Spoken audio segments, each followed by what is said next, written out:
দুই দিন আগেই চ্যাম্পিয়ন্স লিগের 15তম শিরোপাটা জয় করে এখনো আসলে সেই আনন্দের রেশ কাটতেছে না রিয়াল সমর্থকদের। সেখানেই যদি আরও শোনা যায় যে কিলিয়ান এমবাপ্পে আগামী 5 মৌসুমের জন্য রিয়াল মাদ্রিদের স্কোয়াডের হয়ে খেলবেন, তাহলে তো সেই আনন্দতে বাড়তি যে রেশ সেটা আসলে যোগ হয় এবং রিয়াল মাদ্রিদ সমর্থকরা এখন মধু পূর্ণিমার মতো একটা সময় পার করতেছেন। কারণ রিয়াল মাদ্রিদ 15তম ইউসিএল জয় করার পরের দিনই অ্যানাউন্স দিয়েছেন যে কিলিয়ান এমবাপ্পে রিয়াল মাদ্রিদের হয়ে আগামী 5 মৌসুমের জন্য চুক্তিবদ্ধ হয়েছেন এবং সেই চুক্তিটা হওয়ার জন্য রিয়াল মাদ্রিদের খরচ করতে হয়নি একটি টাকাও।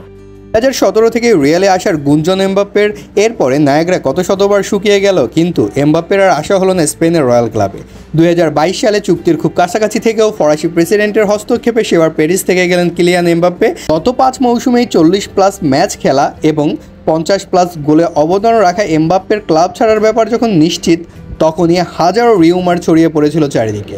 রিয়াল ছাড়াও লিভারপুল বা সিটিও নাকি চাচ্ছিল তাকে, কিন্তু সব কিছু ভুল প্রমাণ করে রয়্যাল মাদ্রিদে আসলেন এমবাপ্পে।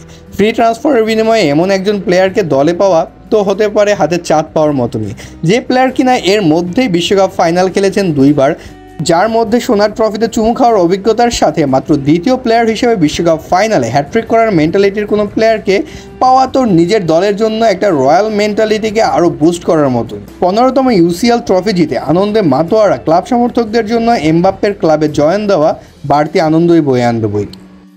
ধরতে গেলে মেসি, নেইমার, রোনালদোর পরে সর্বোচ্চ প্রতিভাবান ফুটবলারই ধরা হয় তাকে, এবং এই ফুটবলার ইতিমধ্যে বিশ্বকাপের 2টা ফাইনাল খেলে ফেলেছেন, এক বিশ্বকাপে হ্যাট্রিক করেছেন।